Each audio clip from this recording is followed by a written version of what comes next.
It's my true pleasure to welcome all of you and to introduce today's expert speaker, Dr. Julia Frei, who will be presenting on a very important topic. And I can see by the wonderful large group of you that you're quite interested. Dr. Frei is a developmental pediatrician and assistant professor at McMaster University in Hamilton, where she plays a pivotal role in both clinical care and medical education. She provides specialized clinical services at McMaster Children's Hospital and our Joyce Children's Health Center, focusing on assessment and management of children and youth with complex neurodevelopmental disorders, including autism spectrum disorder, intellectual disability, and fetal alcohol spectrum disorder. In her clinical leadership roles, Dr. Frei serves as the medical director of the McMaster Spina Bifida Clinic.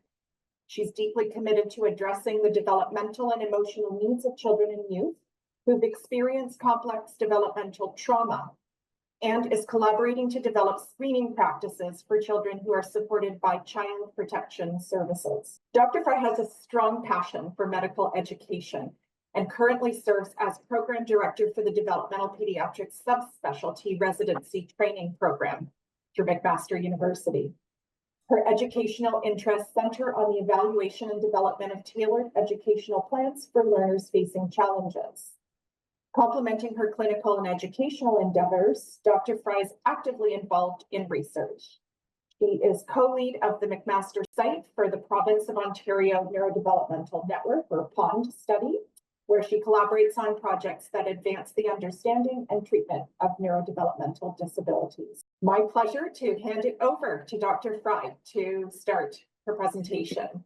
Thank you. Thank you so much for that introduction. Every time I do a presentation where that happens, I think to myself, I really need to narrow my focus a bit. And I put that on my list of things to do, and it never happens. So I would definitely consider myself, although I'm considered a clinical expert, I feel I'm more of a generalist when it comes to my expertise. And I'm really happy to have the opportunity to speak with you today about motor difficulties in children with autism spectrum disorder, and specifically coexisting developmental coordination disorder in autistic children. Although we have done a land acknowledgement, I want to also acknowledge my own biases, which come as a result of the position of power and privilege I sit in as a physician at McMaster and Joyce Children's Center, as well as the intersectionality that I have from my own lived experiences.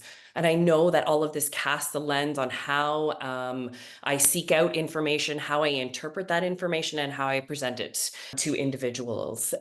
Because of that, I know that I will make mistakes, and I'm committed to learning from that. So if there's anything here that I say that you question or that offends, please reach out to me. I'm always open to having conversations and to growth. I do have some disclosures. I am a faculty at McMaster and am engaged in research funded by large research organizations. I have received some funding from the Canadian Pediatric Society for educational sessions that I have provided for them, but I don't have any specific industry affiliations otherwise. What I'm hoping today is that I might be able to have a conversation with you about really understanding what it is that developmental coordination disorder is, as well as the prevalence, so the epidemiology of DCD.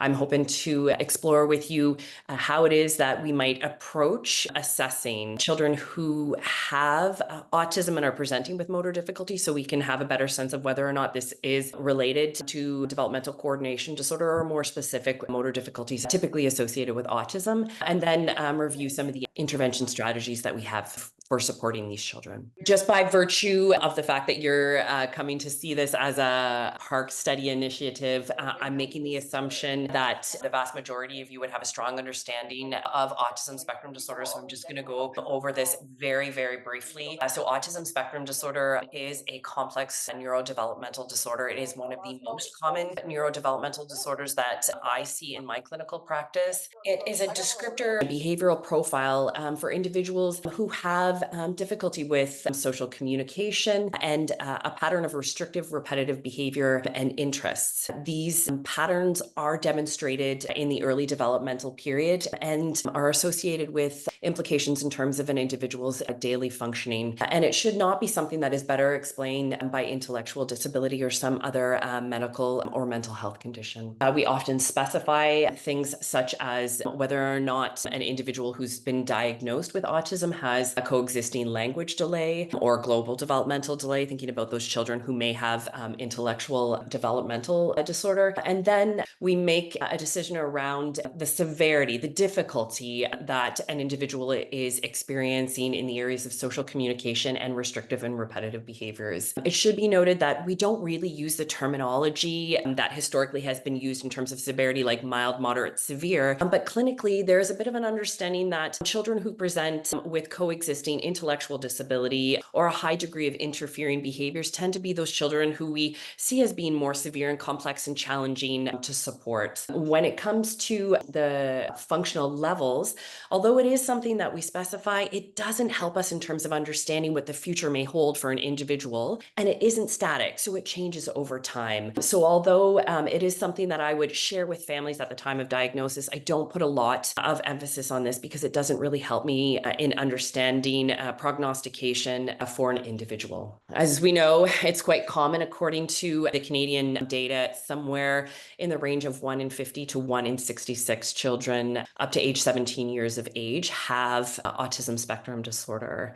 US data has higher prevalence, and the most recent CDC data suggests 1 in 36. This may be a function of different patterns of awareness, also different coverage in terms of the population that we're able to reach. So there's certainly evidence to support that there are groups in Canada that are not represented in the data that we have from the Public Health Agency, particularly those who are living in rural, remote communities, particularly in the north. We know that there are high rates of coexisting neurodevelopmental, mental health, behavioral, and chronic medical conditions. And having this understanding really lets us be aware that there are huge implications for the individual, their family, and our system, our medical and social system, because of the burden associated with these conditions. Developmental coordination disorder, by contrast, is a condition whereby individuals present with impairments in growth, fine, and motor coordination that are unrelated to specific medical or neurological conditions. And these impairments in motor coordination, they significantly affect children's academic achievement and their daily function, and also aspects of a typical life, including engaging in play with peers. It was originally introduced into the DSM in 1980, so the DSM-3, and at that time it was termed clumsy child syndrome. And I'm so glad that we're using much more strength-based language when we think about the conditions that we're supporting. In the DSM-4 in 1994, the terminology was changed to what we know it as now, as developmental coordination disorder. And in the most recent iteration, so DSM-5, the revision allowed for children with autism spectrum disorder to be diagnosed with coexisting developmental coordination disorder. So it is a more recent entity that they can be considered coexisting conditions. There's variability in terms of the prevalence data that we have. Like many other neurodevelopmental disorders, there's a higher prevalence in males. There are certainly geographic differences with higher rates reported in North America versus Asia and Europe. And like many neurodevelopmental disorders that I'm involved with supporting through my work at Joyce, there's higher rates in children who are born prematurely, so less than 37 weeks of age, or have a very low birth weight. And very low birth weight happens to be the highest risk factor when we look at all these different characteristics. So why do we even worry about it? When we think about motor abilities in children with autism spectrum disorder, it has implications beyond just our classical motor tasks. We know that there are delays in motor abilities as early indicators for children with autism spectrum disorder, and that these gaps in motor delays tend to widen over time in these children. We know that there are implications for social communication. So a child's ability to ambulate or get around in their environment impacts their ability to engage socially. So thinking about being able to share objects with others. Having good posture and balance supports exploration and engagement. Head movements breaths, coordinated, smooth head movements facilitate joint attention, and gestures such as pointing or showing are key communication tools. So these complex motor skills play a really important role in fostering friendships and social bonds. We also know that there are significant implications to decrease physical activity. It causes low physical fitness, it can cause isolation, and has also been associated with chronic disease such as obesity, dyslipidemia. So overall, it's really important to think about motor impairments in children with autism spectrum disorder because it affects social communication, adaptive functioning, and quality of life. Looking at motor difficulties in classic autistic versus developmental coordination disorder, there are some patterns that can emerge. So the nature of motor issues in children with autism tend to be more related to sensory motor challenges. Planning tends to be less of a concern for them, and the severity of motor difficulties that they experience tend to be much milder. And they're also more likely to improve with intervention to a higher degree than what we would see with children who have developmental coordination disorder. In developmental coordination disorder, these difficulties are considered severe. They are persistent across environments, and they tend to be more pervasive into adulthood and less responsive to individual interventions. Thinking about the two groups together, there are some characteristics that tend to be more identifiable with one group or the other, but then some features where you see some overlap. So whether they are autism related or coordination related impairments, there are still difficulties with fine motor, gross motor, and this impacts activities of daily living. Children with combined features are more likely to be described as clumsy or awkward. They can both experience sensory challenges, so sensory processing challenges, a high degree of emotional regulation. Some of this may be frustration related to their motor difficulties, and also coexisting social difficulties. Somewhere in the range of 50 to 85% of children with autism spectrum disorders have been identified with motor difficulties. And when you have co-occurring developmental coordination disorder, this further exacerbates any difficulty that those children would have also already been experiencing in daily functioning, academic, self-care tasks. And we know that, like with many of the neurodevelopmental disorders that we help to support, early identification is key. There's believed to be a sensitive period whereby intervention at that stage is likely to make more impact. So it's thought to provide an opportunity for better outcomes. If we look at the screening data around coexisting DCD in autistic individuals, it is consistent with what is reported in terms of motor difficulties, the prevalence of motor difficulties overall. So around 87% of children with ASD fall into the range of likely to have developmental coordination disorder. This risk seems to decrease with increasing age, but becomes pretty persistent around the age of 8 years, where there's a 10% increase in the risk of DCD compared to the non-ASD population. And this tends to be stable up to 15 years of age. So this would suggest that children and youth with ASD are likely not being diagnosed with coexisting DCD and being provided with that opportunity for early intervention.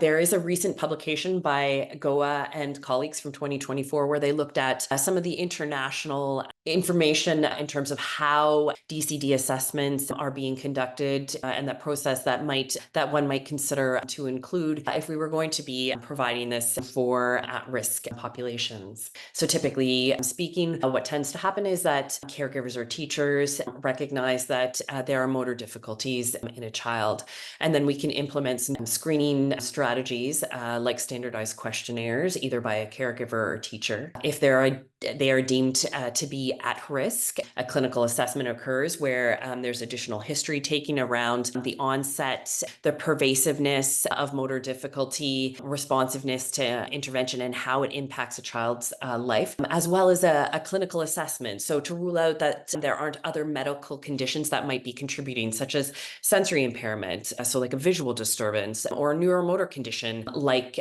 cerebral palsy. Once that's been ruled out, standardized motor coordination tests can be administered by clinicians who are trained to reliably administer them, have expertise in completing it, and also providing assessment to children who are diagnosed with DCD. And then that information taken together leads to a final formulation. In Canada, North America, the Developmental Coordination Questionnaire is something that is frequently used as a screening tool. It was something that was developed through CanChild. There are two versions of this. So the DCD-Q07, which is designed for children age 5 to 15 years of age, and based on the scores for different age groups, has been shown to have a sensitivity up to 84%. Or 85% and a specificity of around 71%. This is pretty consistent with something that we would see with a screening tool. The idea is to identify those children who are likely to have autism spectrum disorder, and then to avoid unnecessarily causing stress or having children who have non-DCD motor impairment go through a full assessment. The specificity would also we would like that to be higher, but we're going to tolerate having some kids diagnosed so that we don't miss anyone. There's also a little DCD-Q for children aged 3 to 4 years of age, and the cutoff is different based on sex at birth. So having more motor coordination difficulties for boys to be identified as high risk for DCD versus girls. There are many cross-cultural adaptations that are being developed. So over 50 languages are now available, and many of those languages have had validation assessments done where we understand what the reliability of these screening tools are, including French, Canadian, Mandarin, Chinese, Dutch, Spanish, Portuguese. But what about the data in autism spectrum disorder? So there have been 2 studies that have looked at the utility of the DCD-Q for a screening tool in autism spectrum disorder. It was originally looked at with the first iteration of the DCD-Q using a standardized motor coordination assessment, but those were the earlier versions. The most recent iteration compared the DCD-Q against the second edition of the Movement Assessment Battery for Children, which is a standardized motor coordination assessment that is used in the diagnosis of DCD. And it seems to have a very reasonable sensitivity. When the DCD-Q is compared against the diagnosis of DCD, where a comprehensive assessment, including medical assessment and standardized tools are used, it has very high sensitivity. Unfortunately, the specificity is lower compared to what we see in non-ASD samples. So we are more likely to identify children who have non-DCD motor impairments as being at risk for DCD. As I mentioned earlier, not only caregivers and parents identifying motor impairments, but we also get reports from teachers who are identifying children struggling with motor difficulties. The data is not as robust when it comes to screening tools with teacher report. There is a Movement Assessment Battery for Children checklist that has 30 items covering areas of manual dexterity, ball skills, and balance. Unfortunately, the sensitivity is only 41%. It does have a higher specificity, but really this tool would not be something that I would want to be recommending for use as a population screening tool. And it's really unclear how it performs as a screening tool in at-risk populations. So not something that I would generally be recommending. There's also the Motor Observation Questionnaire for Teachers, or MOC-Q. It's for children age 5 to 11. It's a shorter screening questionnaire, so only 18 items covering the areas of gross and and fine motor skills, motor planning and execution, and has much better test performance. And this is as measured against outcomes on the MAB-C, so that standardized motor assessment that I had mentioned the last tool was measured against. So that one might be something that we would consider using to get a secondary source if we weren't able to get a report, or we wanted to ensure that ensure that the degree of impairment or the pervasiveness of the impairment is occurring in multiple settings. There are specific guidelines related to assessment, diagnosis, and management of developmental coordination disorder that have been published by the Canadian Pediatric Society, and they outline specific tools for looking at the different criterion related to DSM-5. So for standardized motor coordination assessment, they recommend the movement assessment battery for children 2. It is actually now in its 3rd edition. I believe the 3rd edition was published in 2023. In terms of history taking, they are recommending the DCD-Q or the little DCD-Q. They are recommending a comprehensive developmental assessment where we're specifically asking questions related to early motor development and really ascertaining the degree of impairment, the pervasiveness. So what types of environments are we having? What interventions have you tried, and what type of success has been demonstrated with those interventions? A clinical exam ruling out any medical conditions or sensory conditions that might better explain the motor impairment that has been identified, and certainly standardized IQ testing. Although IQ, the presence of intellectual disability, does not prevent us from providing a diagnosis of developmental coordination disorder, but we do need to be confident that the degree of impairment in motor abilities is beyond what we would expect for that child's developmental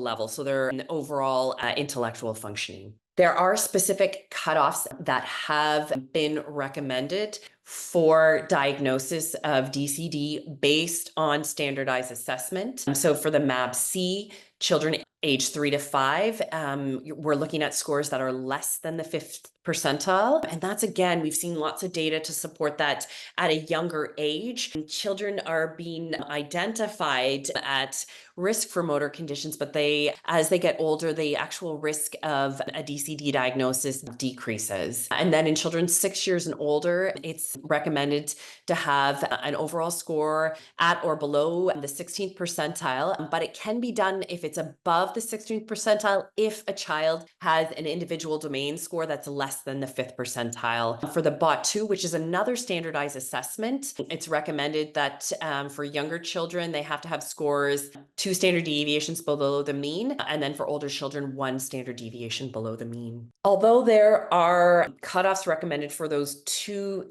different standardized motor assessments, I might be bold and make a recommendation that the MAB-C is really what people look to as being the gold standard for assessment. Some of those reasons would include that there are many different cultural adaptations that have been developed, and some of them have already had studies to look at the validity of this tool with those cultural adaptations. So it's something that tends to be more able to support assessment in our culturally diverse populations that we're now seeing more and more, particularly at the center that I'm providing clinical care at. And also, if we compare the MAB-C versus the BOTS, the age range that the MAB-C can cover is greater, and there are specific items for different age ranges. So for me, when I'm requesting a standardized assessment to help inform my overall formulation of a child that I'm assessing for developmental coordination disorder, I'm requesting the MAB-C. Unfortunately, we don't have data to understand how either the BOT or the MAB-C perform for children and youth who have autism spectrum disorder. There is a recent publication that looks at a 5-minute praxis assessment for children who have autism spectrum disorder. It's a 20-item tool that looks at 4 specific areas. So gesture to command, tool use, familiar imitation, and meaningless imitation. And it seems to have a good sensitivity to differences between autistic and non-autistic youth. It should also be mentioned the MAB-C. When I asked the clinicians that I work with at Joyce how long it takes them to complete that standardized assessment, they were ballparking in the range of 45 to 60 minutes if a child truly has difficulty in motor coordination. Whereas this is a 5-minute assessment. We live in a resource constrained society. I think it really behooves us to be looking for ways that we can still do very effective assessments that are more efficient when it comes to time for parents, but also time for clinicians, the resources of the financial resources that we have that go into paying for those individuals. So, I mean, I wonder if this would be something that one might consider looking at to compare against our other standardized assessments, thinking about how can we incorporate this into a clinical assessment, or perhaps would this be something that could be used in research for children with neurodevelopmental disability? We're always looking at ways. I'm certainly involved in some research where we're using screening tools like the DCDQ, but again, it's not diagnostic, it's not a perfect tool. So this might be something else that we could consider. So now we've gone through the process of doing a comprehensive assessment. How do we help support these autistic youth who have been identified with coexisting developmental coordination disorder? Like many of the neurodevelopmental disorders that we help to support, it takes a village. So this might involve primary care physicians, either family doctors or primary care pediatricians, general pediatrician, developmental pediatricians, allied health like occupational therapists or physiotherapists who have expertise in the management of DCD, as well as educators. It's important to recognize co-occurring conditions that can further impact an individual's ability for independence and can also impact their likelihood of having success with evidence-based interventions. It's important to have individuals who are monitoring these youth for complications associated with motor difficulties, such as sedentary behaviors, obesity, dyslipidemia, poor mental health, and self-esteem. And then, of course, engaging individuals who can do those DCD-specific interventions. In terms of evidence-based interventions, really, the evidence favors cognitive and task-oriented interventions, specifically thinking about cognitive orientation to occupational performance or the co-op method over sensory-based interventions. I am just going to, hopefully this is going to work, provide you a little video that sort of gives a summary of what this might look like or what this might involve. Welcome to INCOTI. Today we explore cognitive orientation to daily occupational performance approach, known as co-op. The co-op is a client-centered, performance-based approach that promotes skill acquisition with problem-solving and the use of strategies. It's a top-down approach created in Canada by OTs for children with DCD. Now, it is used with children and adults with ADI, CP, ASD, ADD, stroke, Asperger's, dystonia, and others. It can be used with children or adults that want to develop acoustic skills. Then you have adequate cognitive abilities and language fluency. As four main objectives: skill acquisition, strategy use, generalization, and transfer. The approach is based on 7 key features: and chosen goals, dynamic performance analysis, strategy use, guided discovery, enabling principles, parent significant other involvement, and intervention format. First key feature: client-chosen, performance-based goals. With the use of standardized and non-standardized assessments, the therapist, along with the client, identify 3 main goals. Second key feature: dynamic performance analysis. The therapist analyzes the client's motivation, if he or she has adequate task knowledge, and what is his or her performance competence. Third key feature: use of cognitive strategies. The therapist uses the global strategy, other specific strategies, and it is ensured that there is a good strategy use. Global strategy: the goal, plan, do, check strategy. Specific strategies could be attention to doing, change body position, feeling the movement, modification of the task. Good strategy use is ensured when the therapist uses a variety of strategies and has sufficient task knowledge. Key feature 4: guided discovery. Address one thing at a time. Try to ask and don't tell. Coach, don't adjust. Make it obvious to the client. Key feature 5: enabling principles. Try to make it fun. The goal is independence, which we can achieve through generalization and transfer. Always promote learning. Involve parents and significant others. You want parents, grandparents, and teachers to engage in the assessment and goal identification process in intervention and homework. This is the best way to promote generalization and transfer. Let them observe your session or do some one-on-one education. Last key feature, intervention format. Co-op has a structured program and session for the pre- and post-intervention phase during the intervention, homework, and more. Before your intervention, you will use certificates, logs, puppets, and others. Thank you for watching Info T. In the interest of time, I was going to do a little bit more conversation around that particular modality for manage, but I think it's important to cover some of the other key areas that were identified in advance of the presentation as things that people wanted to hear about. I mentioned earlier that it takes a village to support children and youth with neurodevelopmental disorders, and no different for children who are experiencing coexisting autism and DCD. Teachers are part of that village, and they can play a pivotal role in helping children reach their full potential by helping to make sure that tasks are broken down for them and that their learning environment is right. So that there is a strategy called the MATCH strategy. There are really lovely handouts on the Can Child website that I have shared with educators when I'm providing a diagnosis of DCD for my patients. It's a helpful tool to give structure for how to make those modifications and adaptations. So adjust the difficulty or steps of the activity to match the child, the individual's ability. Alter your expectations. So set goals that are realistic, given the child's developmental level and skills. Teach them strategies. So provide explicit instruction using demonstrations and lots of opportunity for practice so they can gain confidence in their abilities.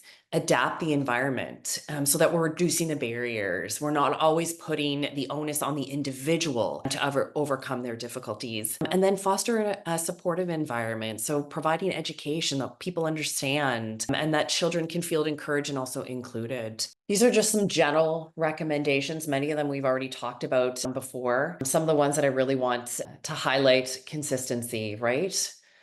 It makes it a lot easier to overcome those difficulty in motor coordination or motor planning if we can be consistent in our approach. So incorporating opportunities for practice daily in different environments and reducing the types of distractors or barriers in those specific environments. Collaborating with allied health, mental health specialists, pediatric specialists, and developmental pediatricians to help support children for success and being flexible in how we approach this. In terms of recommendations for children, I think it's important to engage the entire family instead of always identifying the individual with neurodevelopmental differences as the one who's getting support.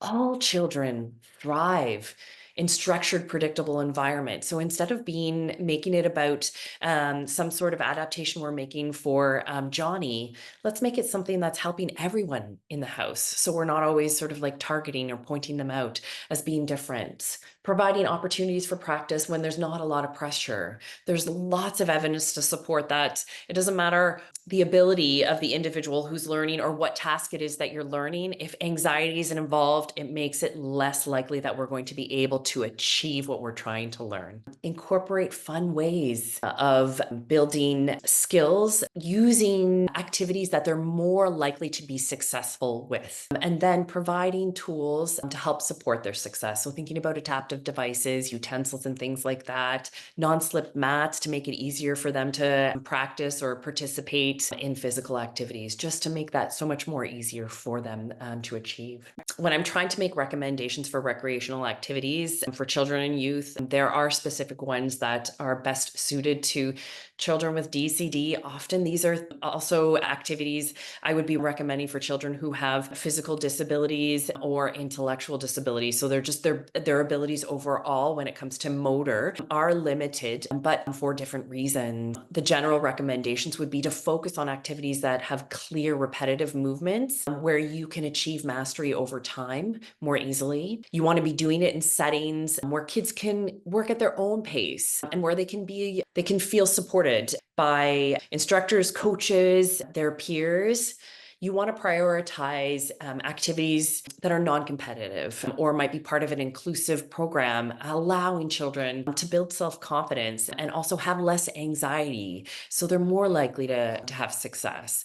You want to be incorporating play-based and gamified approaches, right? So that it's motivating for them. And by thinking about those different principles, it can make it easier to select appropriate activities to be recommending for families.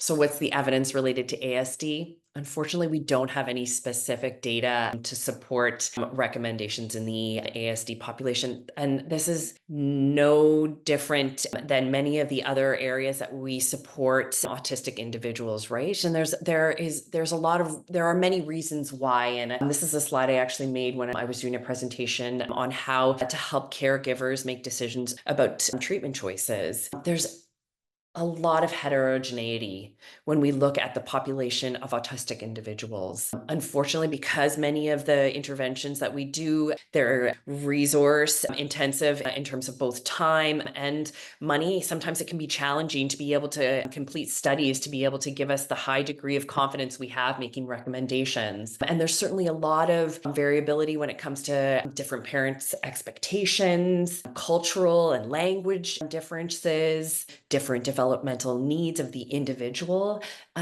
Depending on where you are, having even access to services can vary. I love these guiding principles. It is a guideline that was produced in Australia and published in 2022, and they really describe it as neurodiversity affirming standards. And it was specific to ASD interventions, but I think we can use this for many different neurodevelopmental disorders. And I think the take-home message when I look at all these guiding principles is honoring the child. So second from the right on the top, there's always work we can do. There's always an intervention that we can choose. Children and youth also learn from typical experiences, right? So allow them to have those typical experiences, helping them improve their quality of life, right? Giving them fun if we're thinking about the F words of childhood disability. So I always think it's important to have conversations with families and individuals to identify one or two key goals and focus on those so that we can have successes and we're still providing the opportunity to be able to engage in those activities that are really honoring childhood. It's also important to keep monitoring, right? We don't have the confidence in the data to be able to say for sure, I think this is going to work. And there's so much individual variability, caregiver variability, resource availability. So it's important to be monitoring over time to see if you're seeing a benefit. Are we achieving our goals? Are these the same goals that I had when I first started? Is there a different way that we might be able to approach this? I would recommend doing it every 3 months. And if you've met a goal, if you're not seeing progress, if something's changed, now you have a new goal, if there are huge life transitions or family stressors that are preventing engagement at this particular time, particularly when we're thinking about financial capacity, right? These interventions are often quite expensive and they require a lot of investment, particularly for kids with DCD, because we know that those motor difficulties are pervasive throughout the life. And then, of course, if you've seen any adverse event, and I always tell this to my learners, we talk about side effects of medication, behavioral interventions. So non-medication interventions also have potentially unintended consequences. And so that might be the stress to the individual who's engaged in the therapy, that might be the stress to the family, whether that might be financially or otherwise. So we always need to be thinking about those things. So I've talked a lot today, some key take-home messages that I hope that I've achieved from all the information that I've shared. DCD is a distinct disorder and it can occur in children with autism spectrum disorder, and it certainly has implications in terms of children's ability to be successfully integrated in various aspects of their life and also complications in terms of chronic health outcomes. It's really important to figure out when children are presenting, particularly if we're looking at it at a young age, whether or not the motor impairments that you're seeing are really more ASD specific, or is this something that we're looking at where it's more of a motor coordination, that we're thinking about a coexisting DCD, because the approach to helping support may be different, but also our understanding of what the future will look like for that individual in terms of improving motor abilities, that's really important. There are no ASD specific interventions for DCD. So use the interventions that we have information for based on the non-ASD population and modify it for the individual, right? Based on their sensory needs, their developmental level, and other coexisting conditions like ADHD or anxiety. Thanks, Julia. So we have had some questions pop into the chat, so I'll go through a few of them. There are questions around maybe underlying motor impairments that would kind of, I guess, underlie DCD and ASD as well. Possibly ruling out some adverse influences of comorbidities like low muscle strength or hypotonia, and how might that be addressed?